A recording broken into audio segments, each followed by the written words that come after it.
Welcome, everybody, to the debut episode of Texas Blue Action Podcast. We are so excited to be here and to be hosted by Progress Texas.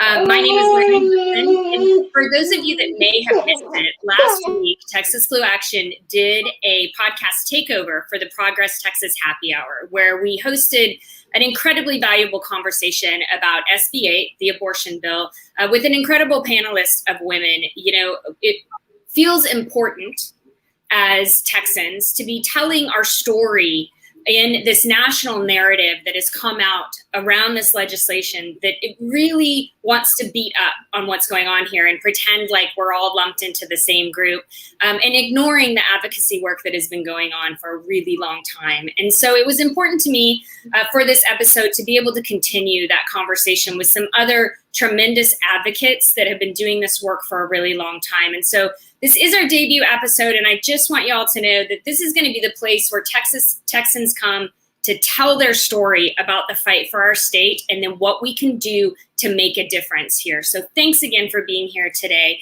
As I mentioned, we have an incredible panel of individuals with us today. And first of all, I'd like to introduce Representative Donna Howard.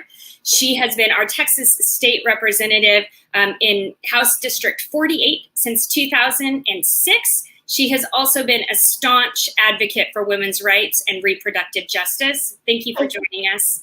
Thanks for having me. Howard.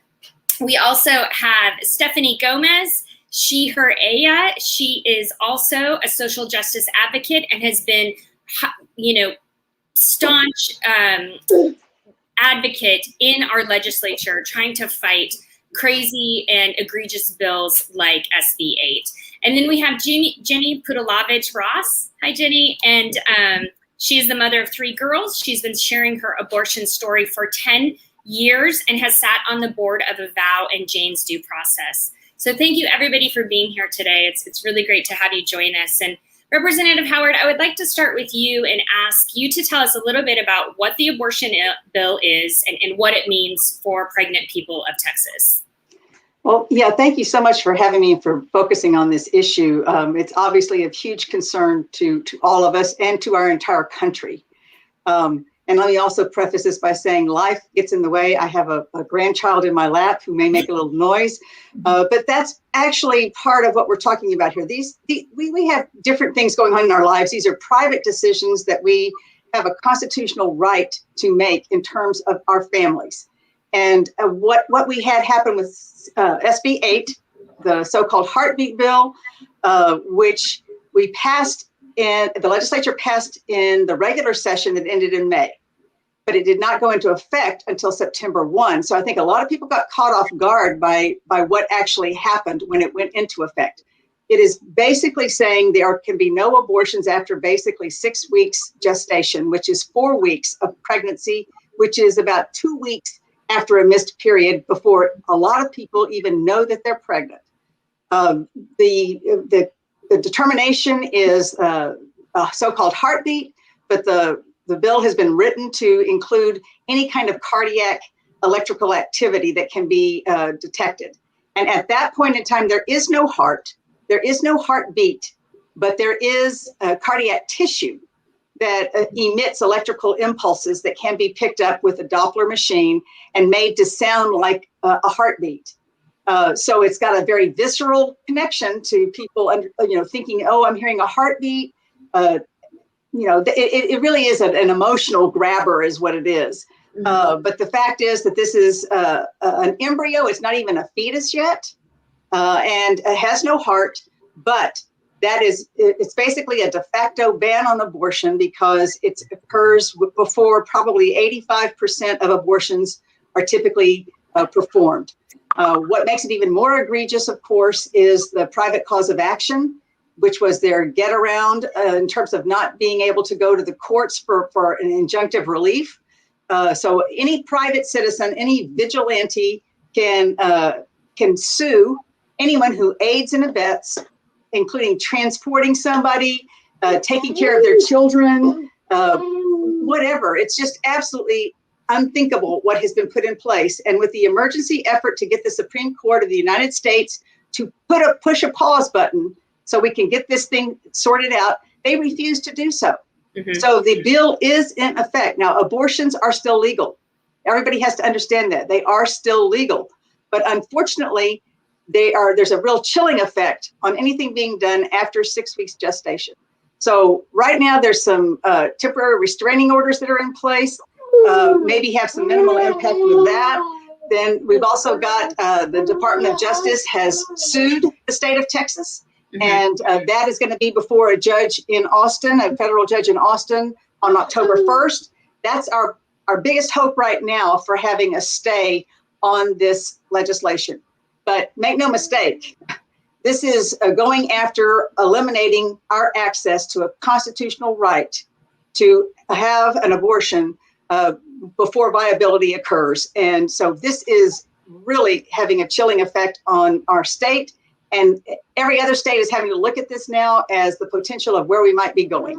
Right. I think that's such an important point. I mean, two things that you mentioned. And one is, what they've done to empower citizens to go after their neighbor. There are things on this podcast that we would love to discuss, but the way that the bill is written, we are not allowed to. And that in itself is terrifying to me. Also, at the national level, I think people need to understand that this type of legislation has been being pushed for decades in a number of states. Texas was successful because of what happened to our Supreme Court last year. And so we're just ground zero. The implications that of what this means nationwide is so important, right? Because it's going to set precedent for what other states can try to do. And that's why I feel very adamant that people from across the country need to not be turning away from Texans at this point, but making an investment in this fight with us. And so I thank you so much for your time and for sharing that. I do have one more question, Representative Howard, and this is more of a personal question. You've been in this fight for a really long time, and I just want to know what it feels like for you to be here in this moment after, doing it for so long and trying to avoid getting to this place. Well, I have to say that I came of age before Roe v. Wade. So as a young woman, we did not have access to a legal abortion. And that meant that a lot of negative things happened that also impacted our educational and employment opportunities and choices, that just simply impacted when we could decide about having a family. Right. It happened when I was still in college. And, the freedom that was felt then of, okay, finally, people can have access to a safe, legal healthcare procedure and actually have control over one's own life and destiny. It was huge. And to think that we're here again, 50 years later, basically, going back to denying women autonomy over their own bodies, being forced to be vessels for pregnancies that they may not want to carry, is absolutely unbelievable to me. And to watch what's happened in the legislature, it's really been the past decade or so that it's been every single session incrementally putting one more barrier after another, ultimately wanting to get to this point. The overall goal is, of course, to make sure that there are no abortions, period. Let me just, one more thing I want to say. This is about reproductive justice, because people of means will find a way to get a safe abortion. We're talking about people who cannot, people who don't have resources, people, women of color, women in the rural communities of our state. It is egregious what is being done to deny women who are more vulnerable the opportunity to do health care that those of us who have more resources actually have. In a state that offers very little resources for those people anyway. Absolutely. Right? So it's just compounding issue on top of issue. And I know I said I had one last question, but something else came to mind. I watched you give a very impassioned speech around SB8, which was the medical abortion pill. You had to stop for a moment and ask the men in the room to listen to what you were saying. And when I was watching that, I thought, if that's not an accurate representation of what's happening to women in Texas, I don't know what is, right? That you had to literally stop your colleagues and say, you want me to be here and listen to what I have to say. And so to that point, y'all, we need to replace those people. We need better representation. The people that are going to stand up and fight for this type of legislation without hearing our voices do not deserve to represent us. So I hope that, you will all get fired up and help us, give some support to our current representatives. Thank you. Yes, and thank you for noticing that. It reminds me, of course, of Senator Leticia Vandepute back with the 2013 filibuster, when she also had to say, what's it going to take for a woman to be recognized on the floor of the Senate to be able to have my voice heard? We are constantly having to demand our voices be heard. Right. Well, thanks again for being that fighter and trying to, give our voice a place in the legislature. We appreciate you, and we love that your grandson was able to join us today. Thank y'all for being so generous. So great. Of course. And Stephanie, I would love to pivot to you for a minute. Representative Howard touched on how this impacts women in rural areas, women of color, and more marginalized communities. And the reality is something that I don't think people realize is that it's not been easy to get an abortion in Texas for a long time, right? This is not new. This is just another challenge. And I would love for you to talk about some of your experience with that, before SB8. Yeah, definitely. So first of all, thanks to everyone for everything you've already said. Representative Howard, I always love listening to you speak. And it's very, I love being here right now. This is very nice. So thank y'all. But when you were actually listing out all those people, it's like, and framing this really as an issue of reproductive justice and talking about how this is going to be, the disproportionate negative effects are going to be felt by rural Texans, by low-income Texans, by Texans of color. I was like, that is my abortion story, right? Like, I had an abortion when I was in high school, right? I was 18, but I was in high school. I was living way outside of Houston, Texas. I was young. I worked at McDonald's, and it was such a hassle to get that abortion. And this was in 2012. So this is before all the clinic closures in Texas. This is before that decade of Texas attacking bodily autonomy of its people. And so, SB8 is terrifying, but, every year, ever since I've gotten my abortion, which was literally from the moment 3 months after I became a legal adult, I have seen the Texas legislature just do everything it can to limit bodily autonomy. And every time I watch that, like, the first thought in my head is like, that could have been me. Like, what if I needed my abortion a couple of years later? What if I need an abortion tomorrow, right? Like, where does that put me, and where does that put the rest of Texans who are honestly probably facing those thoughts right now? It has absolutely never been easy to get an abortion in Texas. And it's never been easy to exist as those people who are most negatively impacted by this type of legislation, right? Right. And I think you and I had a conversation, at the reality that the closest abortion clinic for most people in Texas is 150 miles away. Yeah, right. Absolutely. So that in itself is a massive barrier for a lot of people, and not just for an abortion, but other reproductive health services, right? So pregnancy prevention, health screenings, all of the things that women, particularly in rural areas, deserve to have access to in the same way that we do in urban environments, right? And, I think that it's so important for people to realize that this has been a long game in Texas, that we have been fighting for a long time. But, it doesn't mean that the fight is over. There are still things that we can do to make a difference, but it's going to, need to be all of us engaging in that fight. And Jenny, I would love to talk to you for a moment and allow you to take some time to share your story, and also talk about your volunteer experiences that you have had with clinics and various organizations across the state. Sure, yeah. 10 years ago, maybe a little bit more than that, I was getting married. I just had gotten married. I was pregnant. It was a super wanted pregnancy. I was in my mid-30s. And from the very beginning, there were challenges in the pregnancy. And at a little over 21 weeks, when I went in for my anatomy scan, we were told that the fetus was incompatible with life. So it was devastating. And then it was even more devastating to realize we had just moved here to Texas from New York City. and to realize like, wow, this won't be easy to get healthcare. So yeah, I think that inspired me to start telling my story I ended my pregnancy with labor and delivery because I wanted to work with my doctor.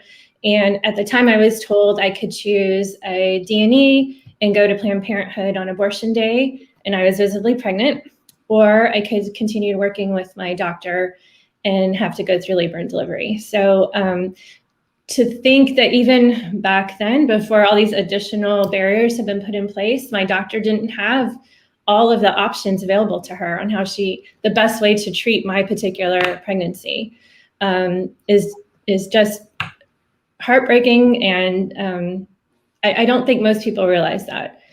So there were barriers back then. I delivered. It was a very challenging delivery. My body kind of didn't want to let go of the pregnancy, and I ended up getting a systemic infection and spending a week in the ICU and almost like losing my life. So I've been very passionate about this topic. I was passionate before this, and then going through this just brought to life how important it is for everyone to understand. And I think mine is a very, I don't know the right way to say it, but it's a very understandable pregnancy, right? I still get called murderer a lot when I tell my story, but I think a lot of people are like, oh, but you didn't get an abortion. You couldn't have a baby, like the baby wasn't going to live. But honestly, under like what's going on right now, I would have to carry the baby to term. And it turns out that it was a result of 2 sperm fertilizing 1 egg. So if you know anything about science and life, there was no chance of a healthy child in that instance. So I feel I'm 45 now. I'm not going to have any more children. I do have 3 daughters though, and we love our life here in Austin and love living in Texas. And I really, it hurts me to think of how so many Texans just have so many rights taken away right now. You mentioned like my volunteer work. So I started telling my story as the first kind of action that I took.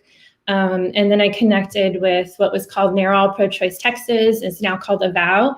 I was on the board there for several years, and now I'm a text line volunteer at Jane's Due Process, which helps teenage under 18 Texans figure out their options for healthcare.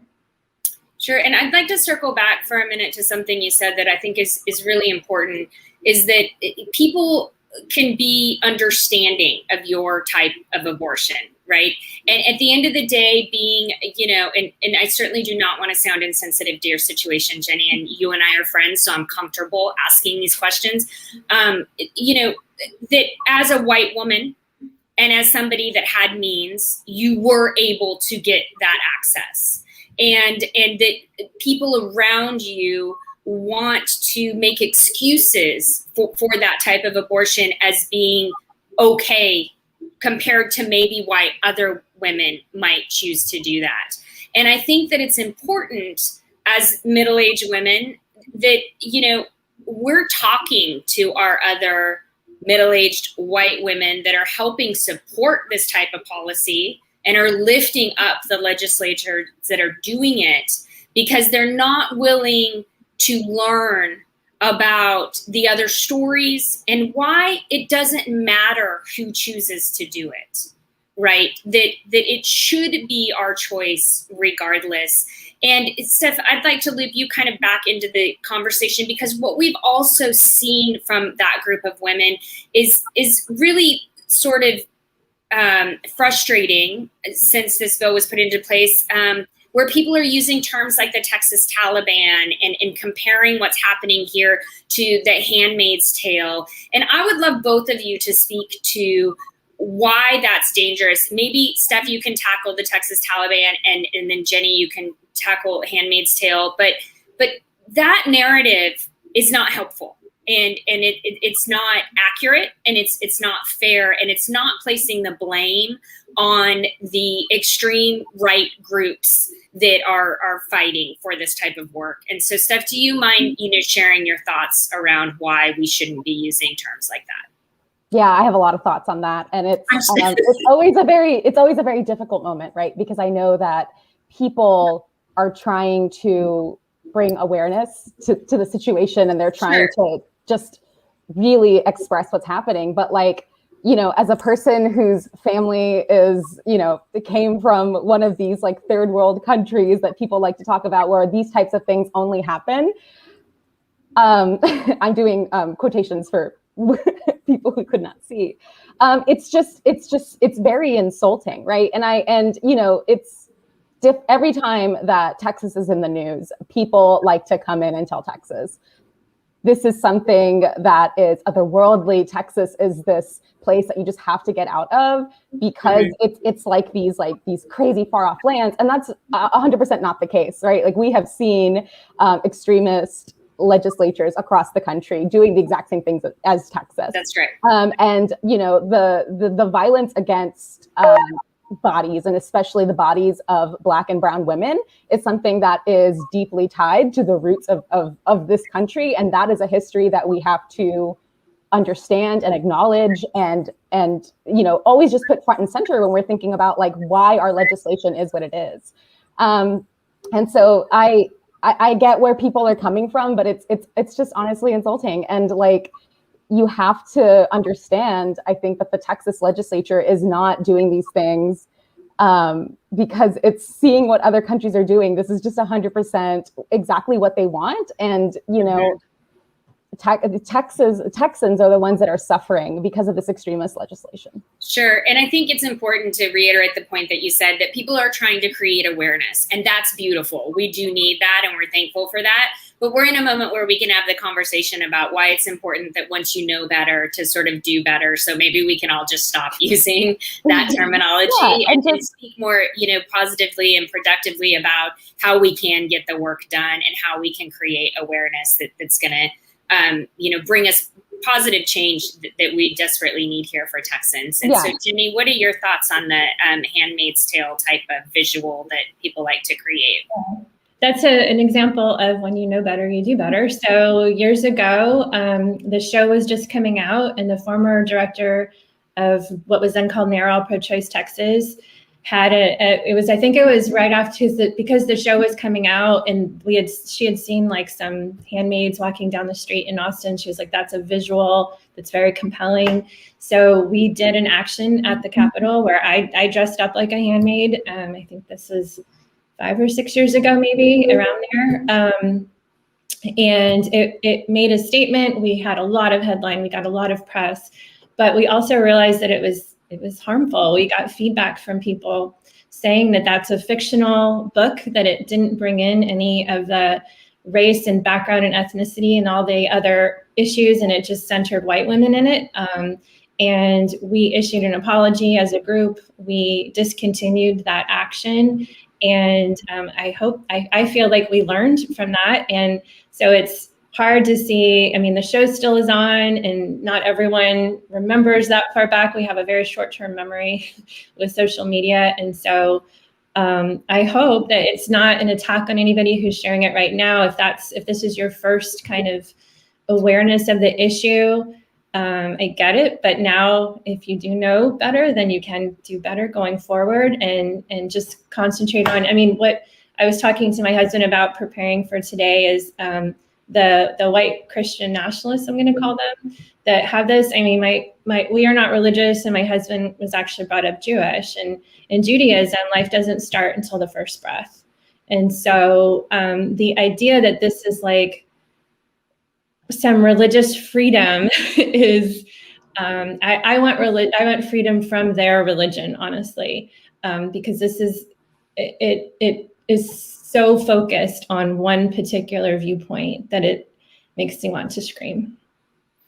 Right. And I really appreciate that. And I think that that's an important point to make, that this is really being, you know, brought forth and lobbied for by a certain religious group, right? And that that isn't fair to those that don't subscribe to it, that, you know, we all have to fall in line with that. And I do, again, want to, you know, reiterate for everybody listening that this conversation certainly isn't an attack. It is really just an effort to, you know, provide a space where we can have a more productive conversation to really help the citizens of our state and the pregnant people of our state. So I appreciate both of your thoughts there. And Representative Howard, I'd like to come back for 1 minute and just say, where do we go from here? Well, what do we do now? Yeah. Let me just quickly say a couple of other things that I've been thinking of while y'all been talking. One is with Steph's story, looking back at teenagers right now, teenagers are going to have a tremendous challenge accessing abortion now with trying to do judicial bypass and all that goes with that. Basically, they're not going to have any options. Doctors are risk averse. They are concerned about even doing the medically determined abortions that with non-viability, ectopic pregnancies. I'm already hearing from the physicians that they're concerned about how this bill could impact them and the judgments that they're going to have to be making. Good medical judgments that can still be questioned by vigilantes and they can still be subject to suit. Mm-hmm. And then this ridiculous thing that the governor said about rape.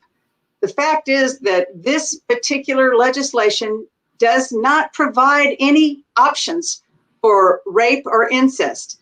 And we know that the vast majority of sexual assaults are not even reported. Mm-hmm. And then those that are, only a very small percentage are prosecuted. This doesn't take into account, he's not taking into account what the reality of this situation is. And to say that they have 6 weeks and we're going to take all the rapists off the street when most sexual assaults are done by people who know one another, they're done in people's homes. It's not somebody off the street. It's just an absolutely ridiculous statement that is not based in any kind of facts, science, understanding of what's going on. And, it's just one thing after another like this that is just absolutely astounding. Where we go from here, I'm hopeful that on October 1st, when the hearing is held with the Department of Justice suit against Texas, that there will be a stay and at least give some temporary relief to having this bill being imposed. But, we've got the Supreme Court set to hear in October the case from Mississippi that would limit abortions at 15 weeks. That is going to also be the potential to have the potential to severely limit access, followed up by what's happened here in Texas. So all we can say is we got the judicial system we're trying to work through. We know the Supreme Court is not friendly at this point in time after the Trump appointments, which was, of course, part of why he got elected in the first place, was because of these appointments that he was promising to make. And now we're going to suffer the consequences of that. So, I got to tell you, the legislature has been really getting in the way of constitutional rights across the board with our vote, with our bodies, looking at this ridiculous permitless carry, going after trans youth. The list goes on, telling teachers they can't talk about race. Social media platforms that are privately owned can't say what is or is not okay on their platforms. We're talking about super overregulation right now. The big brother is Texas. That's who's imposing all these things right now. And so what we can do, where we go forward, it's difficult to say. This is new ground we're treading right now, but clearly we have to elect people who will uphold the constitutional rights of Texans. And that's just paramount. We have got to do that. And to that point, Representative Howard, I think personally, the reason they are fighting so hard in this moment to get as much done from their platform as they can is because Texas is close. They see what's coming. Our demographic is changing. Our, everything about the makeup of who Texas is becoming, more diverse. And in addition, a lot of the groups that have been marginalized in Texas are now speaking out and saying no more, right? Because Texas has always been a diverse state. To say that it's not, it's just been in control by a bunch of, being, power hungry white men for so long. And Texans are really standing up. We saw record turnout in 2022. And, now that we have everybody's attention here, this is what we need to do to try to make a difference. And I think it's very much to the point of what Representative Howard said. We have to elect new leaders, and we need to get our legislative body, more individuals and more legislators that are going to support the work of Representative Howard and others that have been in this fight. We are only 9 seats away from holding that majority in the Texas State House. 9 seats. We can do that. And so one thing I want everybody who's listening today to do, if you do not know who your state rep is, I want you to look it up. I know we're going to drop some links in the chat on how you can find that. I want you to figure out if you want to support that person, or you're going to follow up with who's going to run against them and throw some support their way.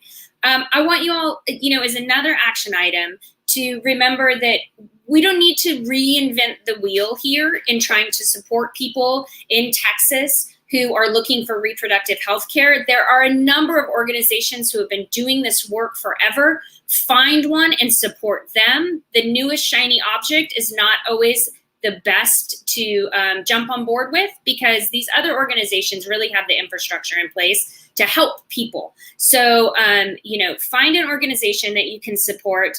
And, the last thing I'd like to mention is, and again, we'll drop a link in the chat, is reach out to Texas Blue Action. We would be happy to plug you in your neighborhood, help you find a precinct chair, or teach you how to organize the area that you live in. Because we have a fight on our hands in 2022, and we can make a difference, but we all have to engage. And I hope that you all will join us again next week, where we'll talk about another hot issue in Texas and the different things that you can do to help make a difference here. I want to thank my guests, Representative Howard, Steph Govanez, and Jenny Padalovich-Ross, for being here today and sharing your insight and your stories. And thank you, everybody, for joining us today. It was a wonderful opportunity to be here for our debut episode. So y'all take care and have a great Saturday. Thank you. Thank you.